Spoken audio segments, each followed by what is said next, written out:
I'm happy that Bitcoin is at this point where like this is an inevitable future. It is coming no matter what. No one can get in the way of it. And I think the next couple of years are going to be really exciting because we're going to see that really large actors start to use Bitcoin for the purposes it was designed for, and the same reason that all of us use it as individuals. Corruption will never get rid of, but at least we can level the playing field and make it a fair game. And, you know, all the horrible things about mankind will always exist, but with Bitcoin, at least the ledger is fair and trustworthy. So no one can cheat from that, which is kind of the core of obviously everything we have. We fix things by making them less profitable, basically, which you make violence and threatening people less profitable because it's harder to take their stuff when it's in the head of the victim. Madex, welcome to the Bitcoin Infinity Show. Thank you for joining us. Thank you. Thank you for having me. It's great to have you here, man. It's not very often we have artists here, but you're not only an artist, you're also like you were a founder of Bull Bitcoin back in the day, if I'm not mistaken, or at least in the very first wave of that company. Is that right? Yeah. Bull Bitcoin was Dave Bradley and Francis Pouliot bringing together their resources and doing kind of a brand relaunch. And so I was responsible for helping launch the brand and created the Bull Bitcoin brand over the last years. And I say that like Francis and the whole team at Bull, they've built like a Ferrari engine, and my role is that I say the top of the engine has to be red and it has to say Ferrari across it, and there has to be glass over it so you can look in and see the engine. So I just do design work, and fortunately I'm very good at design, and fortunately Bull Bitcoin is extremely good at engineering and an extremely good Bitcoin company. So the two skills just went together really well. And yeah, I mean, it's one of the most based Bitcoin companies on earth, in my opinion. Like it has always been, a middle finger to the man. I mean, can you name a more based Bitcoin company? Yeah, that would be Lemniscate Media, wouldn't it, Luke? Like, but other than that, like, but I no, I shouldn't even say that. I mean, we're you're way ahead, and the logo is the coolest logo in Bitcoin too. I think it's so you've done fantastic work there, and I think we met back in 2019 in Riga for the first time when the whole Bull Bitcoin team was over in Riga. This is like the second Baltic Honey Badger ever, right? I think so, and I just had to go that year because I was so envious after the 2018 thing, and I saw people online, so I just had to be there. And turns out Bull Bitcoin sent the whole team from Canada. So how did you find that conference? What do you remember most from it?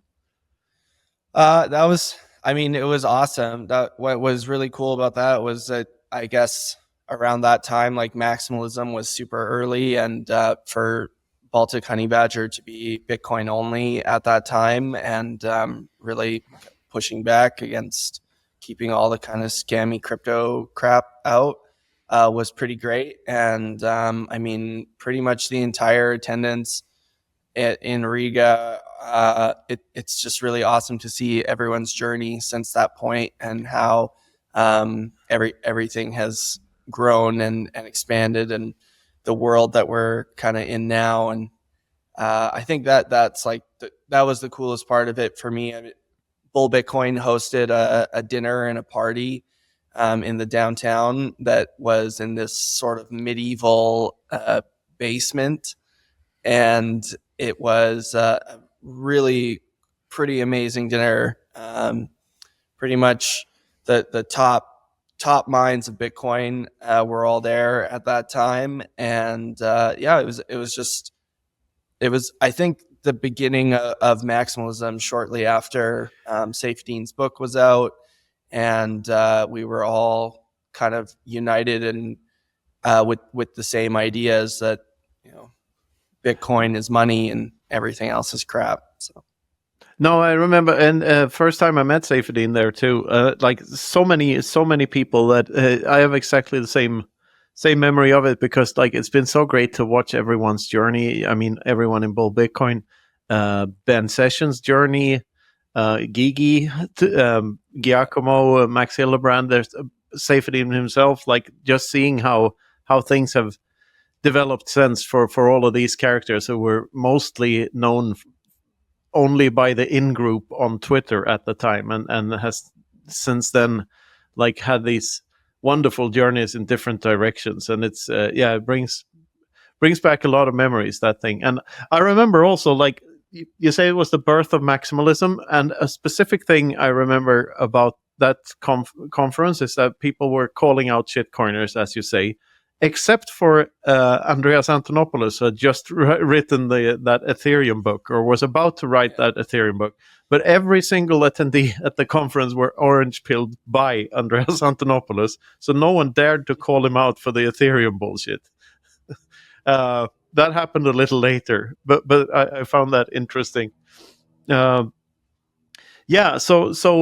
what has your journey been since then? Like, can you give us a TLDR? Well, maybe we should start from the beginning here, and give us the TLDR on Madex. Like, what I know you and Luke are from a similar region of Canada. I won't say too much more than that, but what's your journey? Just a short version of it. Yeah, I guess short version.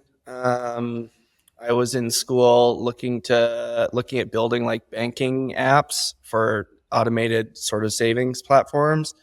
And that kind of brought me to looking at Bitcoin. And then over the years found myself, I like was focusing on what would be my best skill, which was art. And I was eventually able to find sort of a merger between the two. And Bitcoin really gave a message to the art and the creative design work I was doing, and really sort of made it matter. I think before it was just kind of like I was in pursuit of sort of design excellence, but it didn't have a political backing or a philosophical backing really. And so along that journey, Bitcoin and art merged, and then that kind of put me in the perfect position when Bull Bitcoin was being created to come on and really be able to exercise my skills and develop something new. And I kind of always knew I could create something visually iconic, and having meaningful philosophy to back that just made it that much better. So and since Riga, I've just been working on that same sort of goal, building out the art project, sending Bitcoin Signal, doing installations, showing up in events, and also pushing Bull Bitcoin and ensuring that Bull Bitcoin is well known and well recognized, and that the talent that we have in the Bitcoin space and the industry sort of standard setting technology that we're developing at Bull gets shown and promoted in a way that is as cool as the tech is. And yeah, I've been busy working away on that since Riga, and I think it's going really well. Bull's expanding internationally. We're live in Europe now, so we can onboard Europeans to the Bull Bitcoin experience, which is extremely exciting. And we've been running in Costa Rica for quite a while now, and have a really good sort of grassroots Bitcoin economy growing up there. And I think all of that was just made possible by the combination of just an excellent product, extremely good engineering, really understanding Bitcoin, the needs of Bitcoiners. And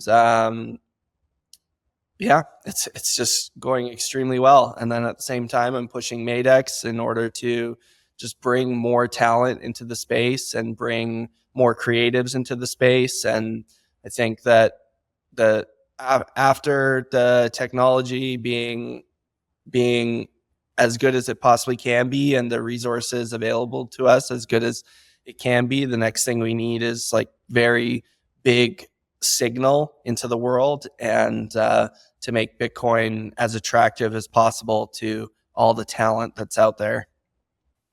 Yeah, it's super cool. And you back to conferences, you designed like at least half of BTC Prague this year, right? Or the bar there, and like you were some type of lead designer. How did that whole thing happen?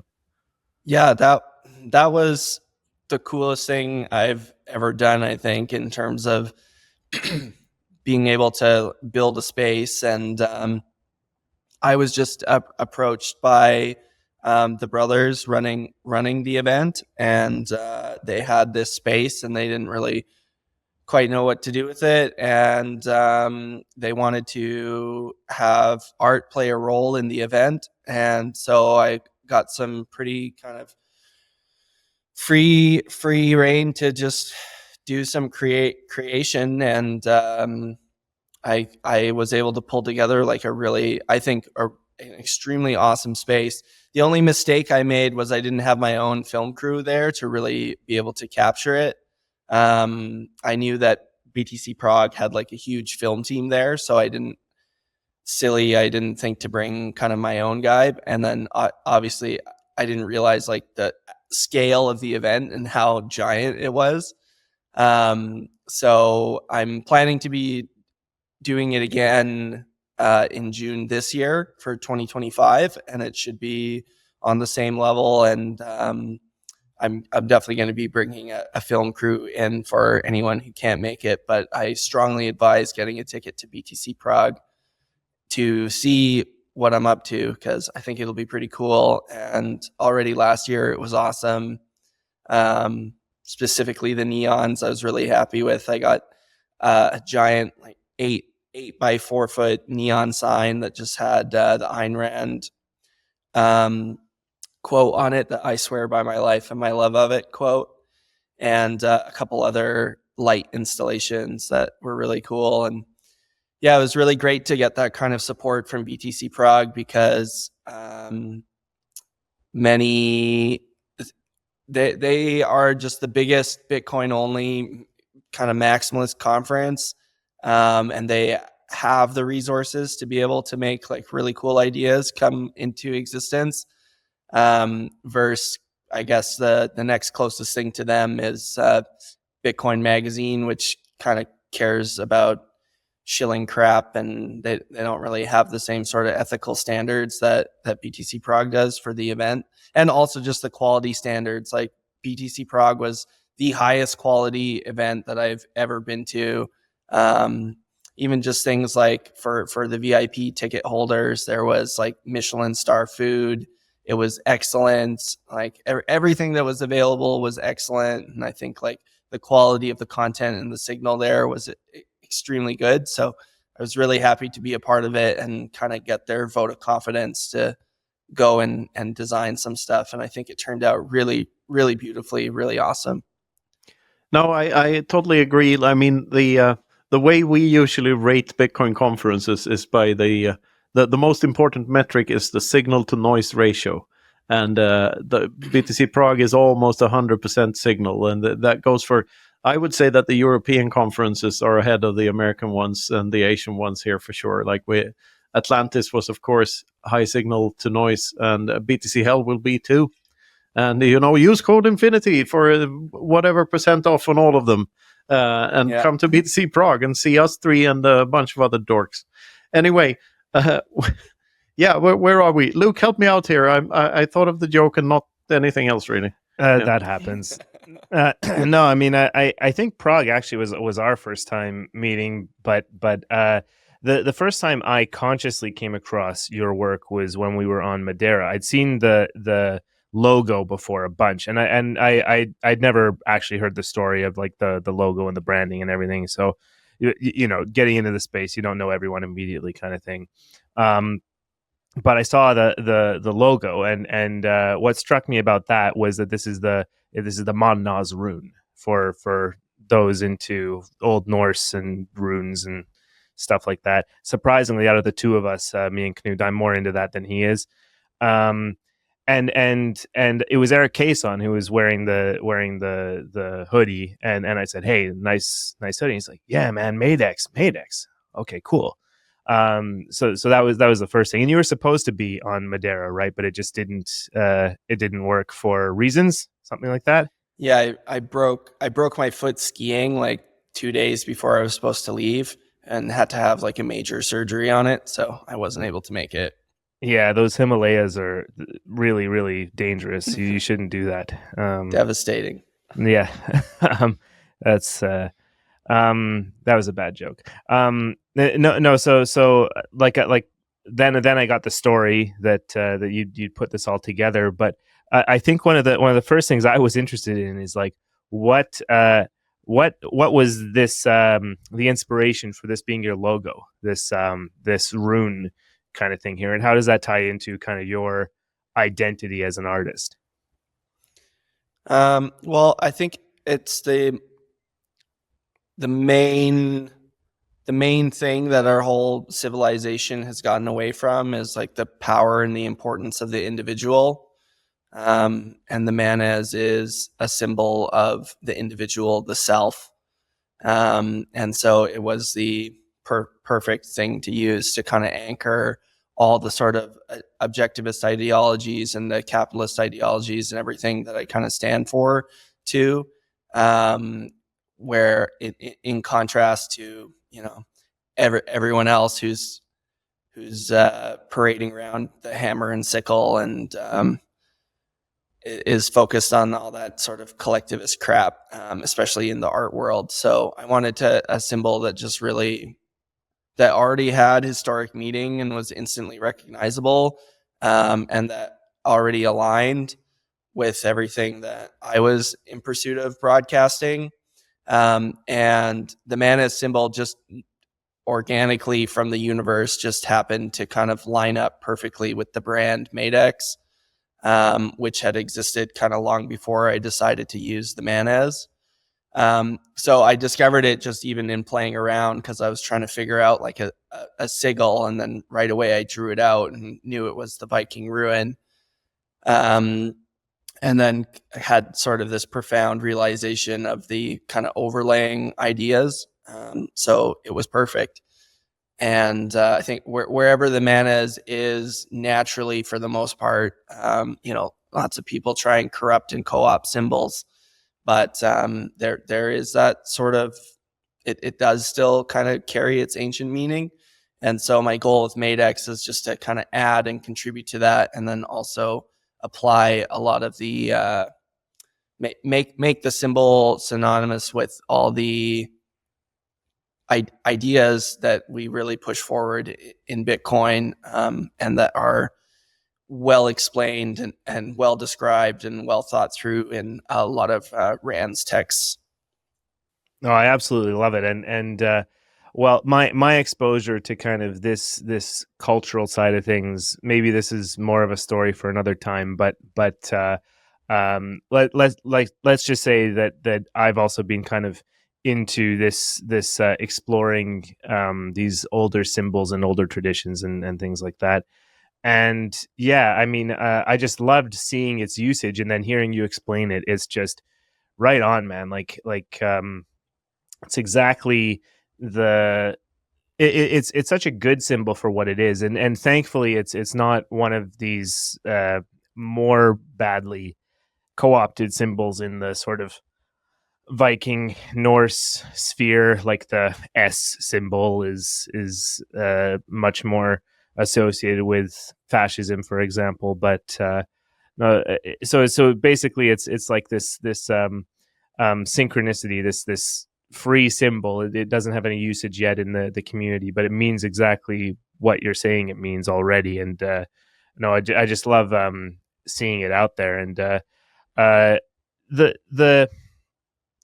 the way you put your work together as well, these compositions, they draw a lot of different kinds of symbolism, and I can always tell when something is a Madex. but it's not like you only make the same kind of thing. Like it's not so much like Fractal, who makes these amazing pieces. Obviously, that every single one of them is amazing, but he said himself that he makes a lot of circles, and you can kind of tell that it's his work. So, like, what's your creative process in putting your art together? Yeah, well, the whole concept that I have behind the project is that it's sort of emergent art. It was originally inspired by, I was seeing kind of all these billboards as I was traveling when I was younger that had how they operate is with wheat paste. So the different ad posters will go up on them with wheat paste.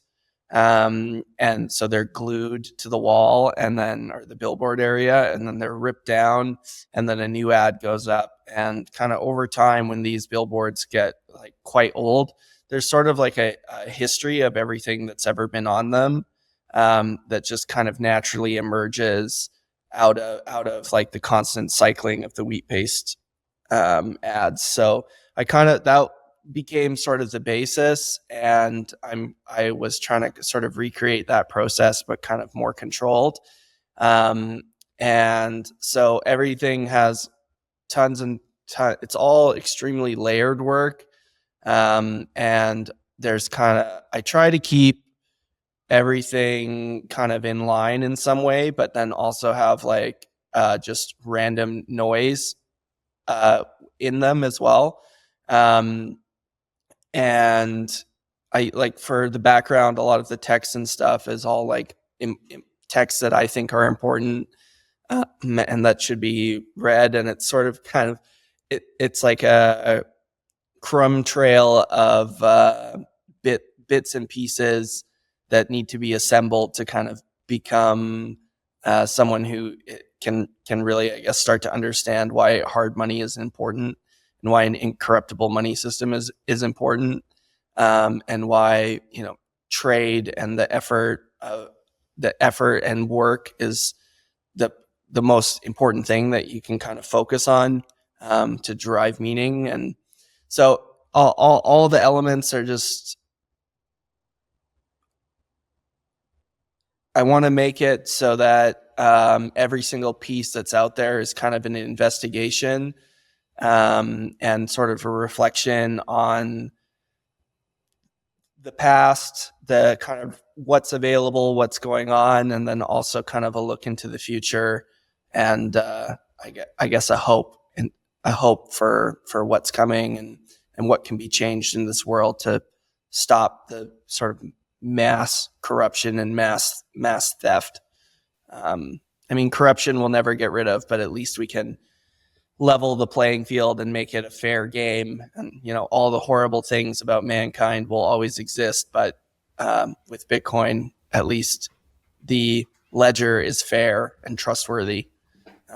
So no one can cheat from that, which is kind of the core of obviously everything we have. So, yeah, that answers that. But no, we fix things by making them less profitable, basically. Which you make violence and threatening people less profitable, because it's harder to take their stuff when it's in their heads, in the head of the victim. Hello there. You should use code Infinity like everywhere on the internet. For instance, for the MicroStrategy Bitcoin for Corporations conference. For BTC Prague, for BTC Hell, come to Helsinki in August. And make sure to check out Stamp Seed, which is a fantastic little seed plate. You can get the Infinity over 21 million special plates that we collaborated with them in making. Use code Infinity for a discount. Same thing goes for our favorite hardware wallet, the Bitbox 02. Go to bitbox.swiss to get that. The Bitcoin Advisor for Bitcoin inheritance planning and so on and so forth. And general advice, bitcoinadvisor.com. And make sure to like, subscribe, and brush your teeth and all that. Go to bitcoininfinity.com and get some stuff and some books. Great to have you here. I love this objectivism angle, and as you probably know, I'm deep into Austrian economics and Mises. Many people don't like Mises because they think it's too tedious to read a human action. I read it 3 times, and I love the writing in it. I love these long, complicated German-sounding sentences. And one thing about him and objectivism and Ayn Rand that I didn't know before deep diving into it is that they were friends, and they have a similar background. They both came from fled the Russian invasion, or the Soviet invasion, basically, and fled to America and got to know each other over there. Of course, objectivism is very much the philosophical branch of praxeological thought and Austrian economics. Basically, every man for himself leads to more ethical results in the end, as long as you don't like intrude on other people's property. And it's severely underappreciated, I think, and people should look more into old Ayn Rand interviews and into objectivism in general, because it's somewhat forgotten and it's such a great framework. So what's your take on objectivism, and like how would you explain it to people? I think it's just so important for people to get into the texts, and like I've had a lot of comments because every single piece of art has like the John Galt's quote on the back of it, and I broadcast that quite heavily, and so I've had some kind of like hardcore Rand people be upset with me about like using it, and what I've been trying to communicate is like, this is about broadcasting the signal and about making the work that she made and the work of these other Austrian economists and all these people who have contributed literature that is extremely useful in sort of deriving a happiness from the sort of fair, pure essence of life, and making all that stuff really fucking cool and really interesting, and really like bringing people in to read it and then sort of make their own conclusions, which I think, unless you're like completely totally washed by some of the institutions out there, or some of the totally radical let's take everyone else's stuff sort of ideologies, I think it all is just like very natural and in line with human nature, and if you don't have that like parasitic programming slammed into you from some school somewhere, that you'll take to it very, very easily. So I want to get as much of the lines and the messages and the pieces out as possible, and I think the what is an amazing way to do that is to have it like in the art, and then have the art be cool, and then kind of the companies and the works around it be cool, and just make the whole thing like very attractive to get into. And then my shortest form take on objectivism is that like I don't think there's any argument on like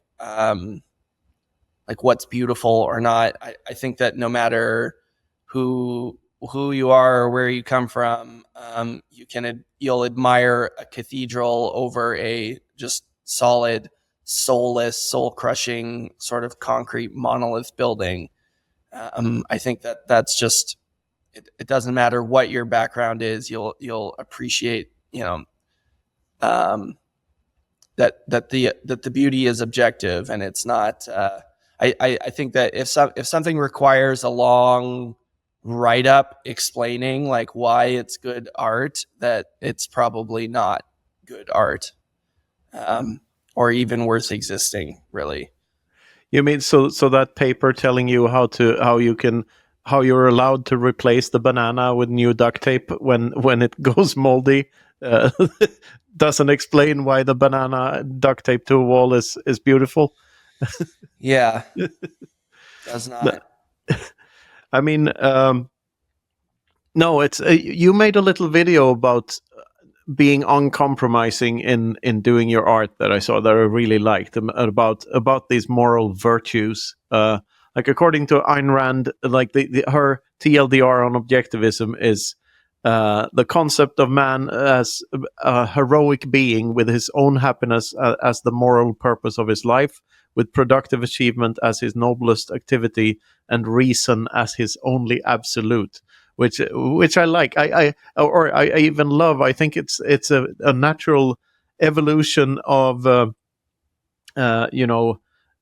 Stoicism and Marcus Aurelius. It's very much in the same vein as so many of these philosophers have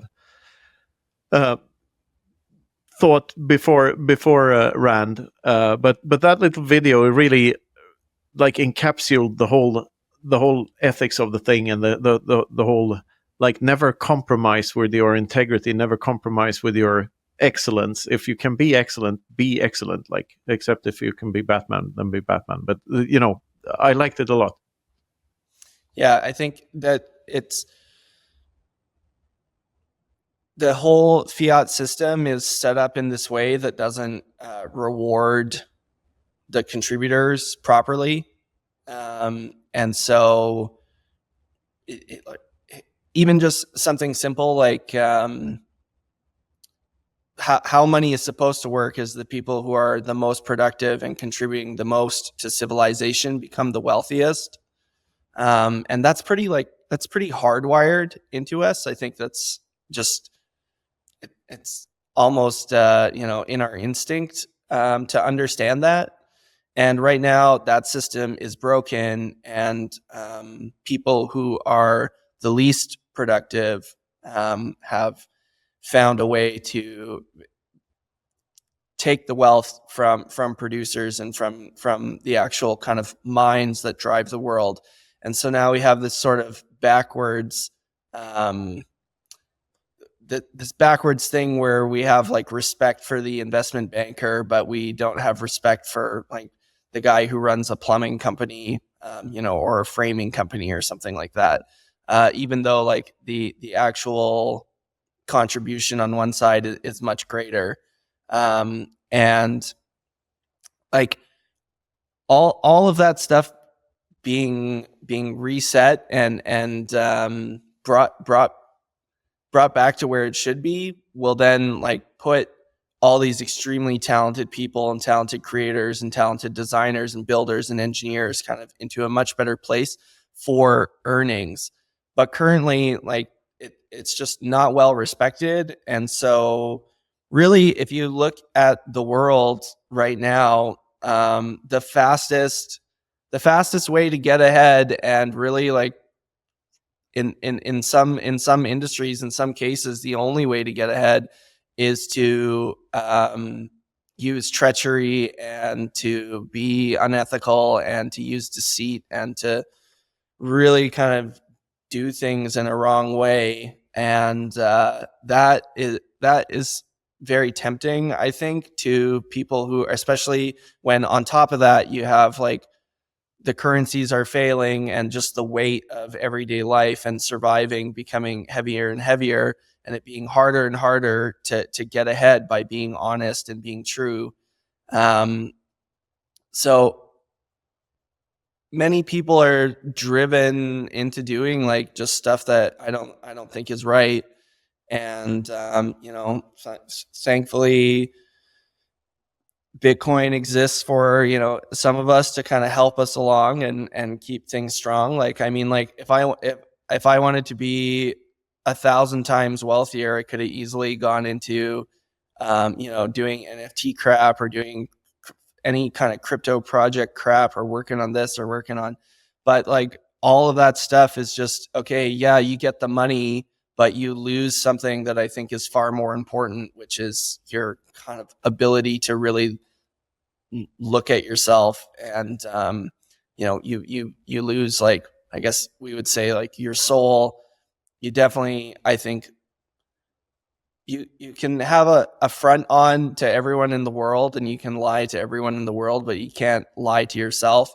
And I think as soon as you cross some of those kind of ethical lines, that your entire life just becomes a lie. And I don't really think that there's a way to turn back after that, because you'll have always kind of broken in that moment. But on the other side, being just patient and really respecting the skills that you have, and we have to be more creative and more cunning as people with talent to be able to find a way to earn a living and find a way to find people who appreciate our work.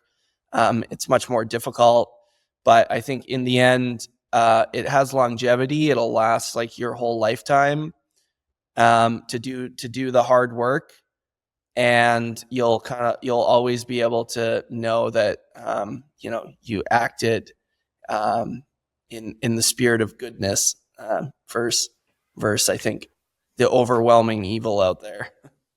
No, I love that. It resonates so hard, like with the way we do things as well. But it also leads me into a sort of a devil's advocate thing here. That something I'd love to pick your brain on. And this is, we wrote a couple of paragraphs, at least, if not a whole chapter, about this in the book, about proof of work being a bit too close, like labor theory of value. Like if you're just doing work for work's sake, and the market didn't ask you to do that work, then you're basically just just doing whatever the Soviet Union were doing. I think proof of work should be rebranded into proof of results, because that's really what counts. I mean, not even in Bitcoin mining is proof of work actual proof of work. It's just proof that you found the correct hash. So it is the result that matters. The work is implied by the result, but proof, I don't think it is proof. I think it is a hint of work, maybe, but it's proof of results. And I think that's the way to approach creative projects as well. I respect a lot of artists that both musicians and actors and other artists as well, that don't necessarily seem to do a lot of to put in a lot of effort, but their output is excellent. Like I can love an actor like Bill Murray, for instance, who made a career out of just looking like he doesn't give a fuck all the time, and or some bands and songwriters that seem to be the same, that just have this talent for finding interesting melodies and stuff, and they don't seem to really do that much work. It just comes to them naturally. I think it's hard to know, though, how much work that actually went into it. You could argue that that your whole life is work if you have the correct mindset, and if you learn from all of your experiences and really take things to heart. But there's something there between proof of work and proof of results. Would you agree? Yeah, I mean, the market is the truth, and the price is the truth. So, and we just unfortunately have a very distorted market signal right now. So you can't be. The pursuit of excellence still has to be in line with what you said, like a result of some kind. But I think that, there's probably a place for a lot of things that it's an interesting thought. I mean,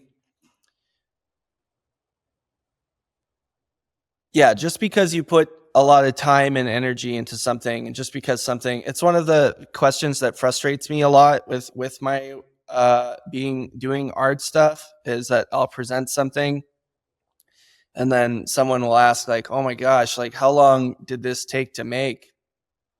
As if that's relevant to what it is. Or what was the technical step-by-step process to create this?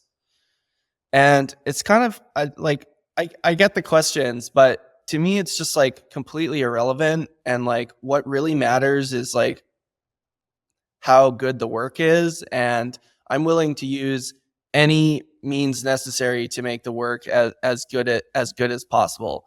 Any technique, any artisans, any experts, any bits of text, like any bit of information, any I'm will like Madex unfortunately in the way that it's come together, it's like kind of all very around me right now because that's how it's like bootstrapped. But really what I'm trying to create is just a like art production house that just creates like insanely high quality, really amazing stuff, with the basis being art, and then also kind of getting into other like products and things I care about. And doing that takes insane amounts of time and insane amounts of people, and sometimes no time and no people. And the results on either end can sometimes be really good. And I can spend no time on something and it only be me, and it can come out shit, or it can come out amazing.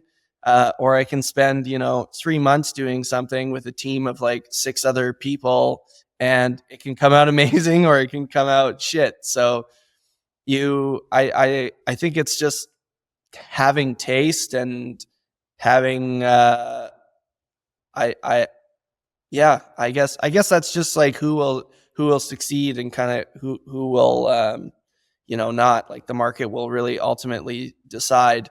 But I guess the point is not to take shortcuts, more than to like work on something that doesn't matter or is crap. It's just like, if like I've had success from kind of the beginning of what I'm doing because I think I'm a great designer and it resonates quite well. And then as a result of that success and doing well in the first place, a lot of like extreme shortcut opportunities were offered to me, to be a part of like scam projects or crypto this or crypto that or whatever other bullshit. And those would have been like shortcuts in financial realm, but it would have totally fucked up the work because it would have just gutted that kind of soul and meaning.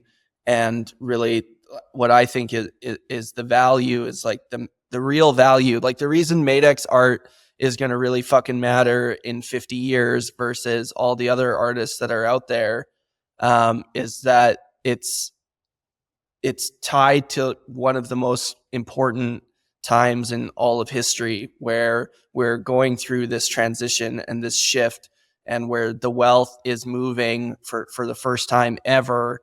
And I'm sort of coloring over that change in history. And that's what gives it, I think, really its ultimate like meaning, and makes it really that much better versus kind of stuff that may be like technically extremely good, but just kind of exists and doesn't really have like an anchor behind it. There's like a huge element of humanity in what I'm trying to push into the world with Madex, that I think is timeless and will continue to resonate. But you're absolutely right.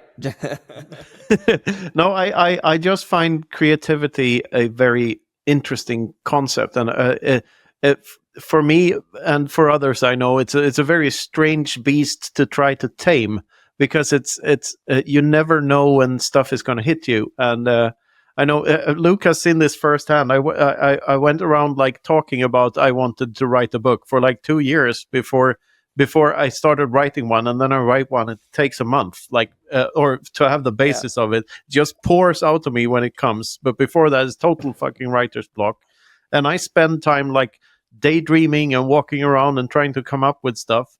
And I used to think of that as me being lazy, but I've realized that no, it's not being lazy. It's like part of the process. It has to be part of the process, and sometimes it just hits you, and that's the strange thing about creativity. And there a lot of things have been said and written about it, like the best way to be creative is to I think that John Cleese's take on it, that you cannot be interrupted, but you also need to know that you are not going to be interrupted. And I like that a lot. And I guess that's why I mostly work in the mornings, because I know my family won't be up, so I won't be interrupted. Like, the risk of being interrupted is just not there. Because if you know that you're gonna get a notification soon, or someone's gonna try to grab your attention, then it's much harder to focus. Like, you need that me space to actually do something creative if you're working alone, especially. And I mean, other thoughts around it, like you said, some of the works take a short amount of time and some take a long amount of time, and that doesn't really matter for the end product. It's a way to look at that is like, it's the fish that's beautiful, not the fisherman. So but what you're doing is, by being productive as a creative, is that you're going fishing, and occasionally you'll stumble on a beautiful fish, and you never know when. You can increase your odds, but you can't really control what kind of fish you're going to get. Does that make any sense to you? Yeah, no, it definitely does. Like, I think that I think that all the best work that I've done has been some sort of like divine alignment, and it's like the whole. There's so much information out there, and then to kind of find the things that go together in a way that is really powerful and really works well. It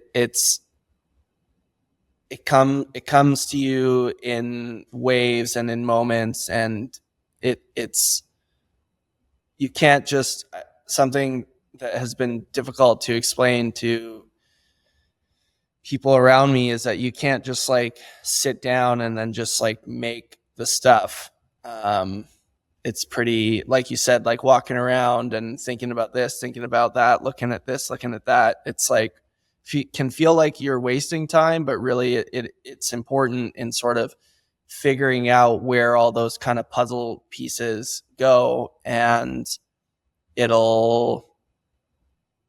what to do will kind of hit you at the most bizarre times. And then I think what really is the secret is just having structured your environment and set up your life so that when that inspiration hits you, you're able to capture it, and with very little friction, and also, like you said, without distraction. And yeah, we're just kind of reflecting out everything that comes in, and I'm always looking for like little signs. I think what I meant with that kind of divine side is that I am coming at life with this sort of attitude that like the whole universe wants me to succeed, and is constantly offering up gifts, and is offering up kind of little tokens of knowledge and little puzzle pieces everywhere, and I'm just looking for them. And I think every failure I've ever had in my life, or kind of everything that I look back on and feel bad about myself for, is just a sort of ignoring the nudges, or not taking kind of seriously the nudges from the universe. There's a really great story from Rick Rubin about one of the System of a Down songs that he was helping the band work on, and they were looking for the lyrics to like fit in a certain segment of the song. And Rick was just in his office with the lead singer, who I think is named Serge, and just told him, just go pick a random book off the bookshelf and open it. And so he went and pulled this book off the shelf and opened it and read sort of the first line out of the book. And then that ended up being like the perfect lyric to fit into the song. So with finding, like, I think really the major skill is like identifying those gifts and really recognizing them and taking them seriously. And like when the opportunities come, like just really rolling with it and really getting it converted into like physical reality from that sort of idea that's in your mind. That would be my take on that. I know the lyric. It's the Father into your hands I commend my spirit section of Chop Suey. I heard that interview too. I think it's fascinating. I mean, I'm not religious at all, but I do identify with, like, I do recognize that creativity feels like you're channeling something. It doesn't feel like you feel like you're the thing is coming from somewhere else. And I don't know, like, I think what I do think is that we all underestimate to which extent our mind creates our realities, and like how much of the universe is actually like how you are the universe to a certain degree. I mean, you're not only in it, you are it, and it's sort of like letting not letting the egos stand in the way of the self for a while, or something like that. There's something to it. I find it fascinating to talk to creative people about their processes, because everyone is different, but everyone seems to have this recurring theme of feeling like they're doing something else's work.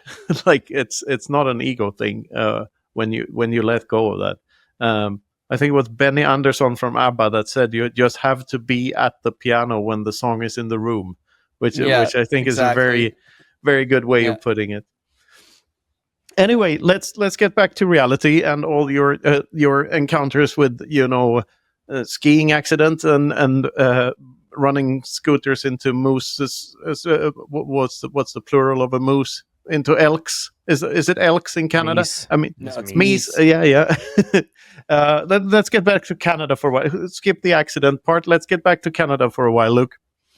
Yeah, sure. Canada. It's no secret really that the two of us are from the same region. You've been open about that you're from Alberta as well, and I spent 20 years there. I still consider myself more Albertan than Canadian. I don't really consider myself Canadian at all, to be honest. It's a really hard identity to feel when much of the country really doesn't like the place that I'm from in that country. It's been a tough decade because of a certain Justin Trudeau and lots of things that have been implemented around that. It's just been hard. And what's it been like being on the ground in Alberta in the midst of just this crazy political climate where it seems like the entire rest of the country is out to get us? Yeah, well, I mean, when you grow up in Canada, you're bombarded by propaganda about how much better it is to be Canadian than American, and how fortunate we all are to be Canadian instead of American, and how Canada is exactly the same place as America, except with all the horrible, all the horrible stuff. And I mean, like, some things are certainly true in that regard, but probably 30 years ago, I don't think they're true anymore. In terms of like just the levels of they're a big like propaganda talking point in Canada is like all the crime in the United States. And 30 years ago, like that was definitely accurate. There's extreme, like way more and more horrific crime in the United States than in Canada. But due to certain policies, which are illegal to talk about, that crime is just here now, and it's just equally as bad as in the United States, and in some places, you could call it worse. And that's horrible. I think like the most devastating, if I was to restart my entire life over again, within 30 minutes of turning 18, I would have been across the border in pursuit of becoming a U.S. citizen. And at that time, an entity like the IRS would just not really be concerning or scary, and you would just kind of fall. And I say to a lot of my American friends that are born there, like, you guys are just so lucky that you're already hooked onto the IRS, because like you can just rock and roll and crush it in the United States. Whereas like anybody else in the world, like I think that the main deter from moving to the United States and becoming a citizen is just like taking on that kind of obligation. But I can tell you that like Canada is full blown a second world country. It is, you notice the transition into a first world country the second you cross the border into the United States. It's just, we're really in big trouble up here, and that sucks because we shouldn't be. It seems like the whole country has just been kind of sold out down the river, and that the great potential that we have here is just being crushed and stamped out because we're being thieved from. And it's kind of, if we develop our own power here, then we can't be kind of looted and pillaged by other forces in the world. And yeah, I think the biggest thing over the last like 5-10 years has just been fighting not leaving. Like for a long time, family kind of kept me here, but recently that sort of changed. And I like think about leaving every day. But what gives me hope is that in Alberta, a lot of people are really kind of feeling the same way. And this sort of separation from Canada is really starting to gain a lot of legs and a lot of speed. And, 25 years ago, if you talked about separation from Canada, like even at that time, because 25 years ago, we still had like the National Energy Program and all kinds of really communist crap that totally abuses the wealth generated in Alberta, and then takes the money generated in Alberta and redistributes it to the rest of Canada. But then, so lots of people wouldn't really be for the separatism, but today it's the conversation has totally changed. It's gone from why would we do that to we'd never be able to do that, to that would be really awesome if we could do that, to now finally like, how do we do this? And that makes me really excited to be in Alberta and kind of be early on this shift, because if you strip away the federal government of Canada, Alberta is one of the greatest places in the world. And everywhere I've ever been and ever visited, I'm always really, really happy to come home to Alberta. Like one of the main things I talk about is that there's just nobody here. We have like a very low population, and that's also changed aggressively over the last couple of years. But as soon as you're out of like the sludge core cities, there really isn't a lot of people. So it feels like very spacious and very comfortable in that way.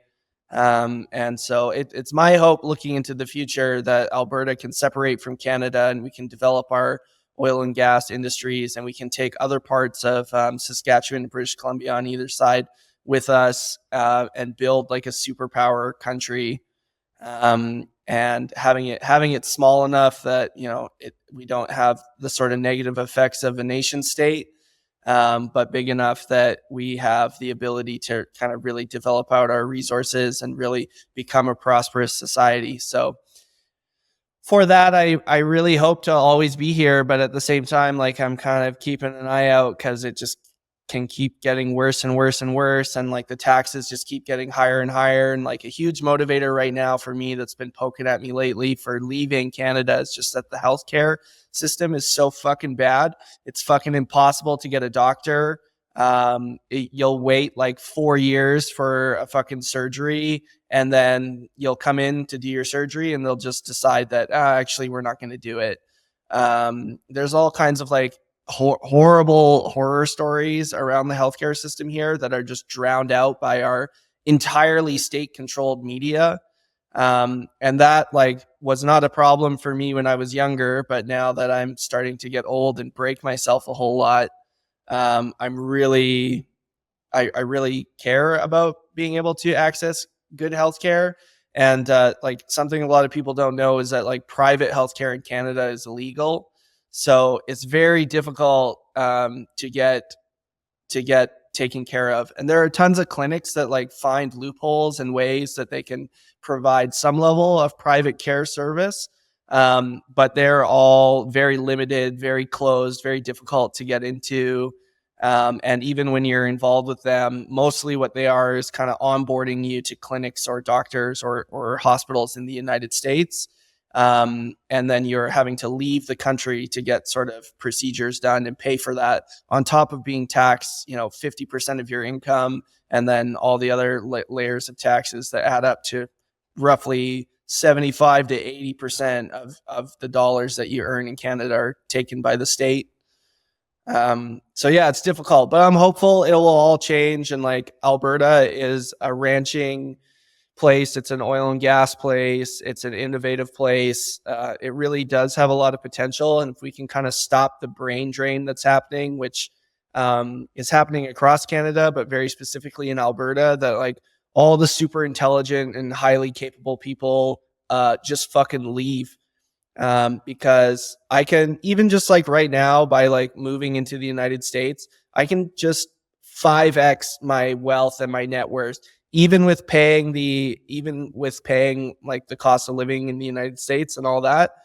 It's not everywhere, depending on where you choose. And just having access to like a proper real market and being able to be surrounded by people who are able to produce like wealth at scale, and that have like less of the limitations that exist in Canada, is so powerful.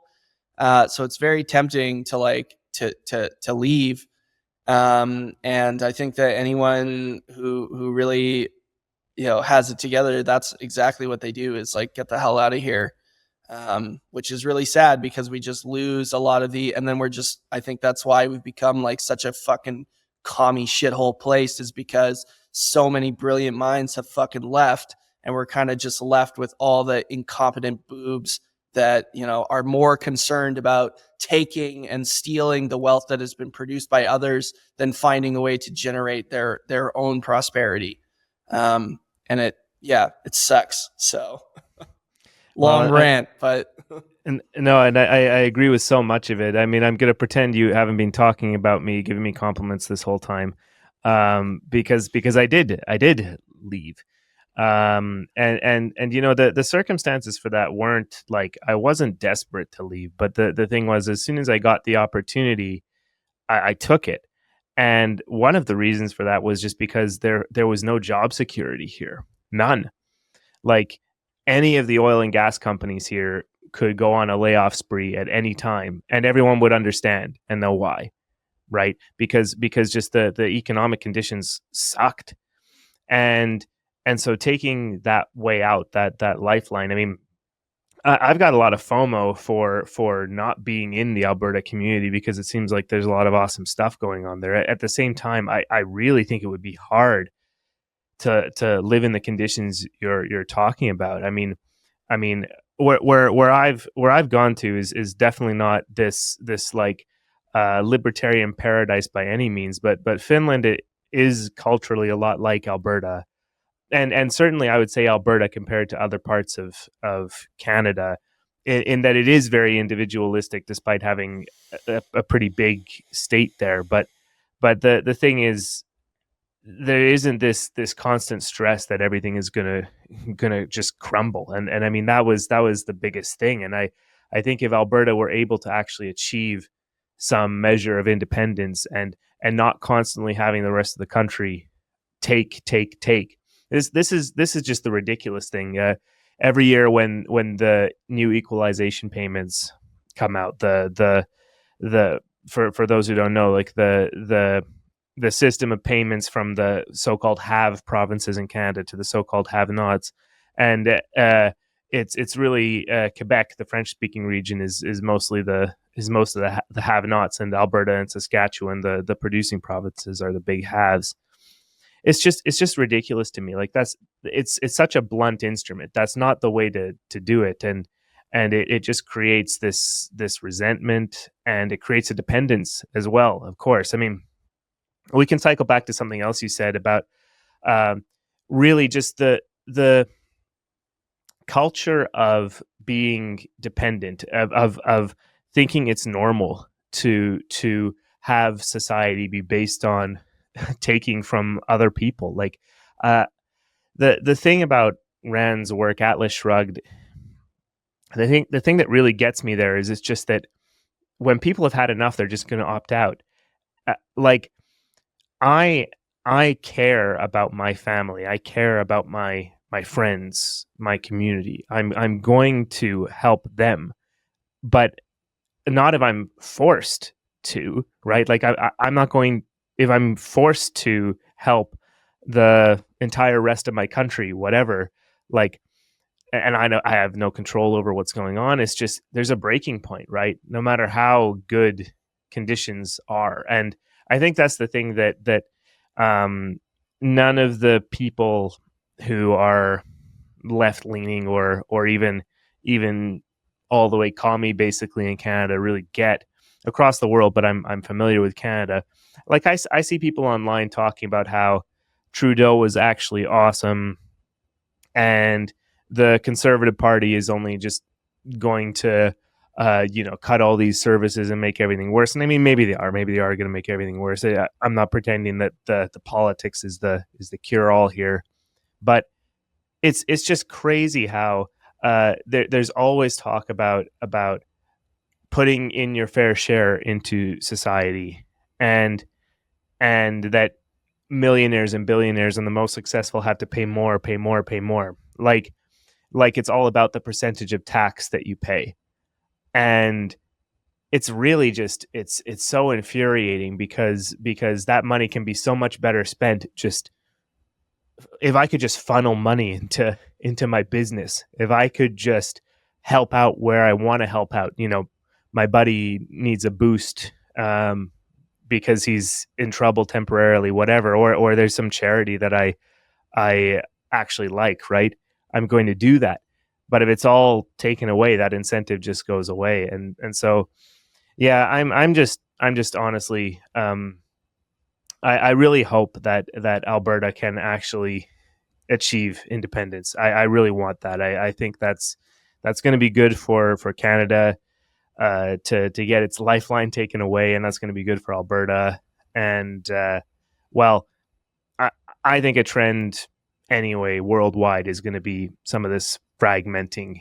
You know, that some of these bigger countries and bigger associations are going to start to decentralize more. There's even talk about that in the States, right? So, what do you think about that? Like the way things are going? Well, I mean, I think often about how in a free society, if you want to help the poor or the less fortunate, or you want to make a contribution, nobody will stop you from doing that. And the state of the world, like the governments of the world, have really put a lot of money and a lot of time and a lot of effort into convincing us that if it wasn't for their benevolent grace, that all the less fortunate would just die in the streets. And it's just not a true reality at all. I think that for the most part in Canada and America, that people are inherently good. And I think that they are pushed by the theft to act in ways that they wouldn't normally if they were more free. For example, like if you're earning crazy amounts of money and the tax is low, you're more likely to have an attitude to want to give back and want to do something meaningful and want to make a contribution, like a donation or do something charitable with the money that you're earning, than if you're working equally as hard and having half of what you earn stolen from you, and you're being berated and told that you're a terrible person for being able to produce that kind of wealth and that you don't deserve to have it in the first place, and that there are other people who need it more than you and it's being taken. I think that just turns you into the type of person who does want to just let people die in the streets. And makes you angry, and it makes you resent the people who are less fortunate because you are being robbed in their name, which really creates sort of a really negative sphere to be in. Versus, like I said, if you're just crushing it, making extremely good money, you're left alone, you're celebrated for your production and your contribution. And you're at that point, there will be some like bad apples here and there that are like, nope, fuck everybody, I'm just taking all of it.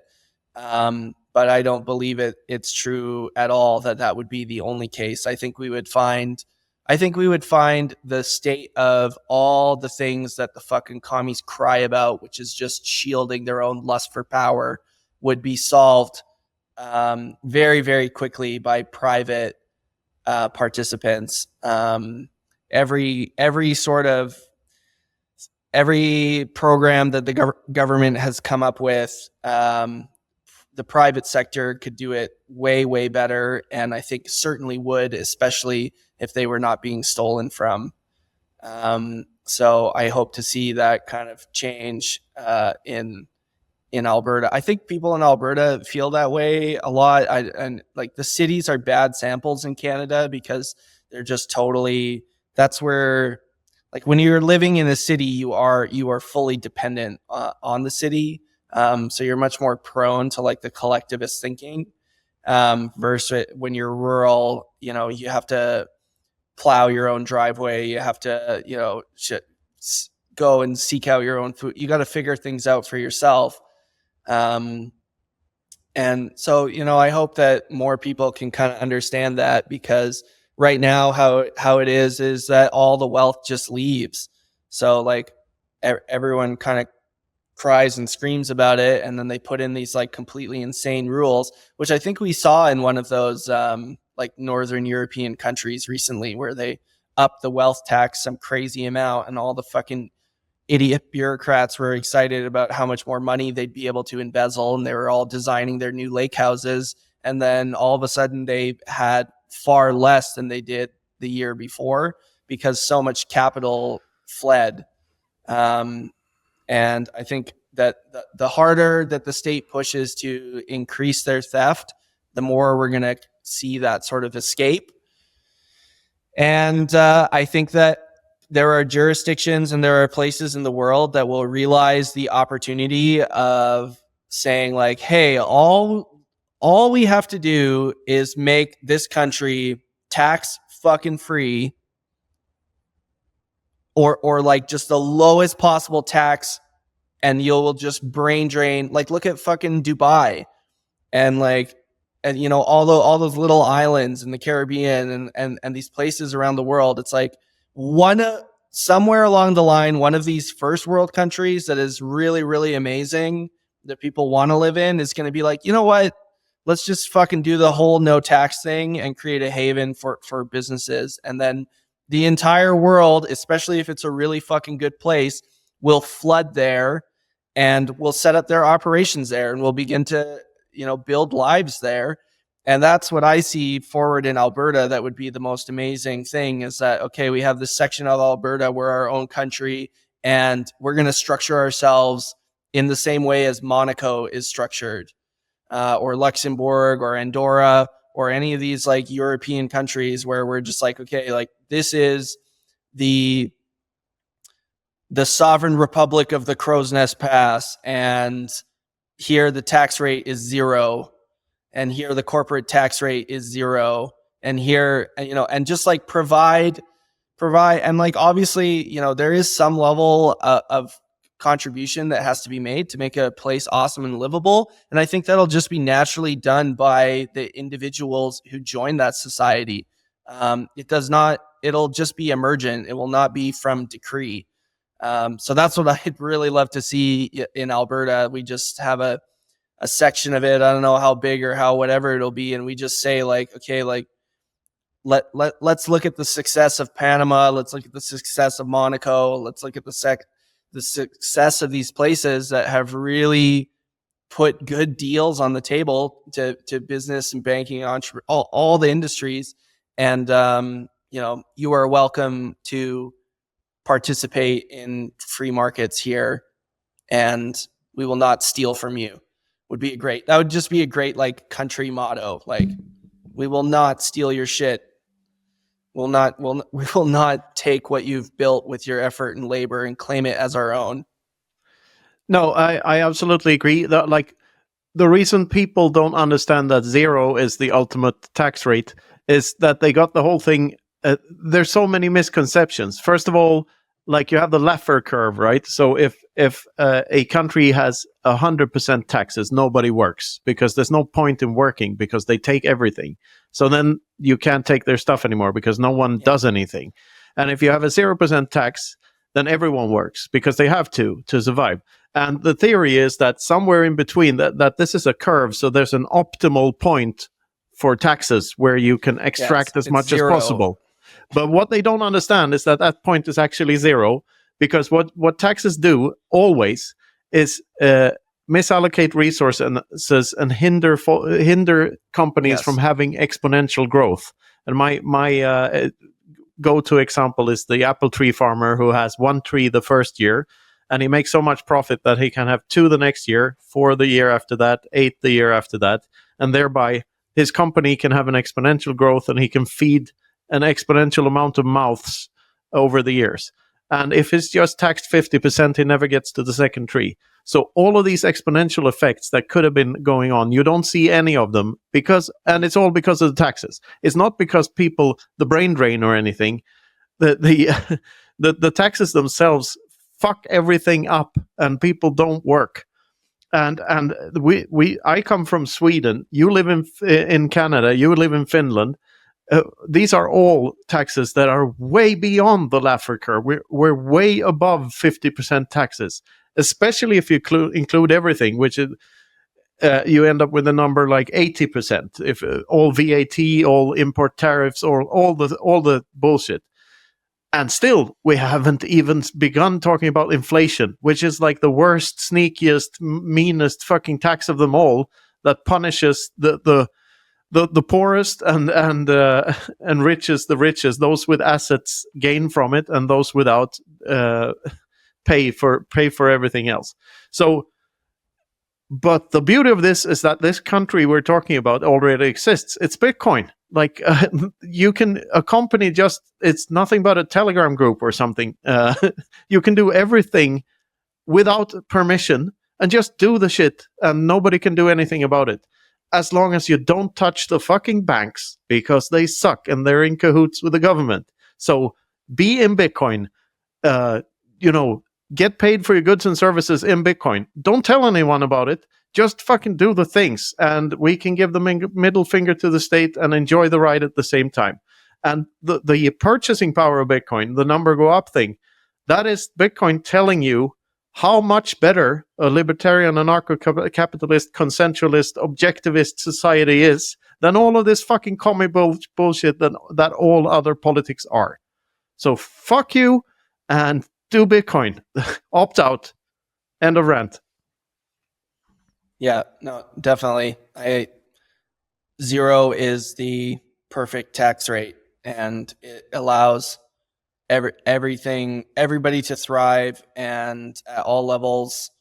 It even incentivizes like the lowest, because, well, you own your time, so you can convert your time into capital, and you can use that capital however you like, and it isn't complicated. It isn't hard. I mean, like, a lot of the things in business that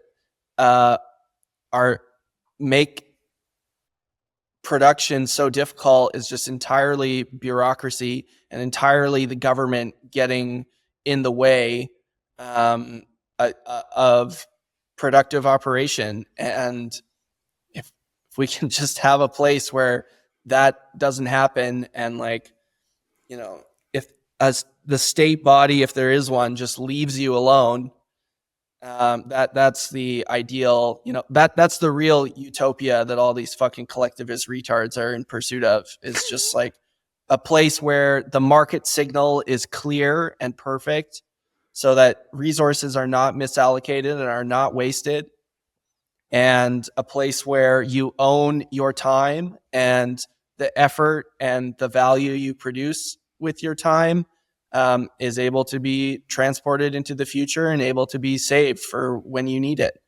And that's why in a lot of my work, I have the message that death to time thieves. And what I say to a lot of my friends who are kind of have been on the edge of Bitcoin for so long is like, what you don't understand is like these people who have been fucking stealing from us all this time, like they're out of the game. It's over. It's done for them. And like, we're going to go through this rough transition period, but at the end of it, like their ability to steal from us is completely destroyed. And I'm happy that Bitcoin is at this point where like this is an inevitable future. It is coming no matter what. No one can get in the way of it. And I think the next couple of years are going to be really exciting because we're going to see that as really large actors start to use Bitcoin for the fucking same, like the purposes it was designed for, and the same reason that all of us use it as individuals. Giant companies are going to be playing out exactly as us individuals act, and that just creates exactly what you're talking about with this world that is a free marketplace. And so I'm so excited for it to accelerate, and I'm so excited for the fucking people who have profited off of the theft to just come to have to fucking go and work for the first time. They'll have to get a haircut and a job. Like that's that's just it. Maybe not a haircut, but I mean, no, I couldn't agree more. I think the transition will be more peaceful than we think. Like I like having that thought in my head because I think that's how we make that happen. Well, it will be because the brutes and enforcers are being onboarded to the coin. So like Bitcoin, it's just like, no, when you look at every example of everything that's ever played out, it's like, okay, like the wars ended when the money ran out. And what the individual is going to make a decision, which is, pay me with what? Yeah, like, exactly. You want me to go and enforce all this fucking Bitcoin shit and like squash Bitcoin? Man, fuck you. I have Bitcoin. I have a lot of Bitcoin. I've been saving it since I listened to that podcast way back. Yeah, like I'm not going to go and enforce that. So like that's it's really, there's a really good kind of visualization of it, which is in Fight Club. Yeah, and how that the Fight Club members are just fucking everywhere, and they're like the brick and mortar of the whole world, and we have that now, and it's really great. I have a story that I was going through like a security check in the world, and I got sent to like the secondary check where they rip your whole bags apart and they really give you a hard time. And I went through the whole process and just kind of like answered everything honestly, and it was fine. But then at the very end, like the guy who was the officer inspecting my stuff just kind of leaned in and was like, "Do you own Bitcoin?" And it's like one of those questions that's like kind of awkward when you're crossing borders. But like everything in my bag was Bitcoin related, and I was going to a Bitcoin conference, so I was like, yeah. So I just like, yes. And then he just leaned in a little closer. So do I. Oh, fucking amazing. And then like pulled back and then like packed all my shit together, like stamped my papers and sent me off on my way. And it was like fully one of those sort of Fight Club moments. Oh, I think we're going to see that because the people who are most comfortable with the Fed and, and the fiat currency are going to be the last ones to onboard the coin, and that's just going to work perfectly. The people who are going to be buying, and I've been pushing this a lot lately, which is that like, I don't give a fuck about any of these fucking suits.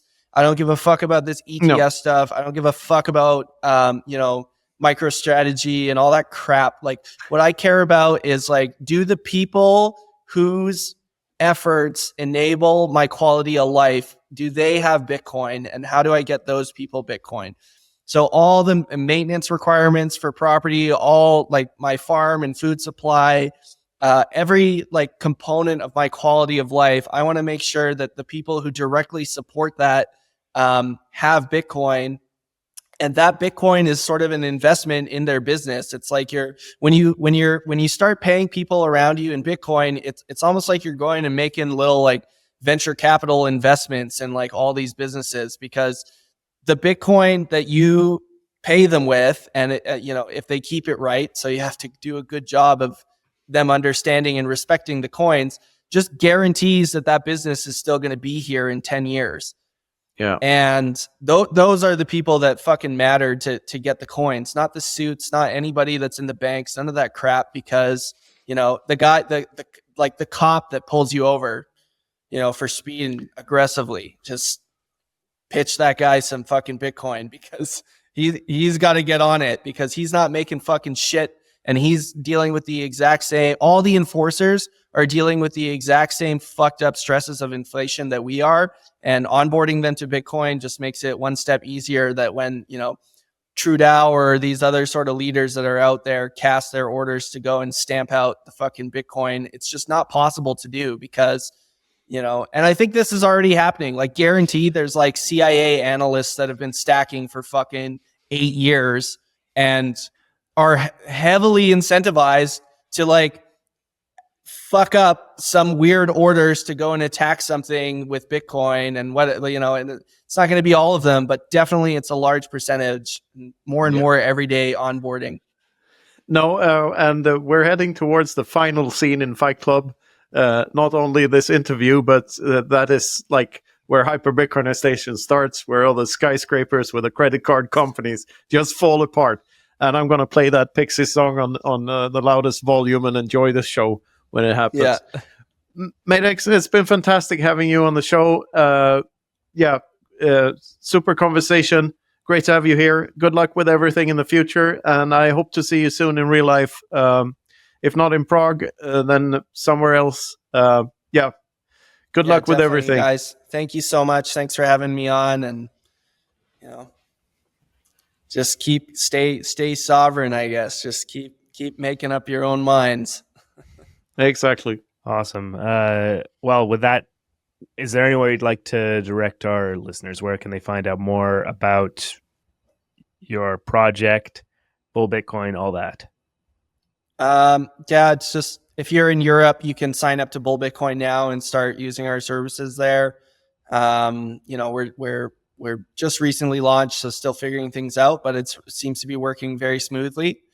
If you're Costa Rica, you can figure out how to pay with Bitcoin for absolutely everything, because we're integrated with SimPay there. And then obviously in Canada, long running, extremely good Bitcoin services for any of your needs to kind of interact with the fiat system. And then I have artwork listed at madex.art, and it's kind of always changing and cycling. And I would say just whoever is most important to the actual function of your life, like, get those people on Bitcoin and don't worry about anybody else. And absolutely fantastic. I think that's the perfect way to end the show. So Madex, thank you again for coming on. And this has been the Bitcoin Infinity Show. Thank you for listening.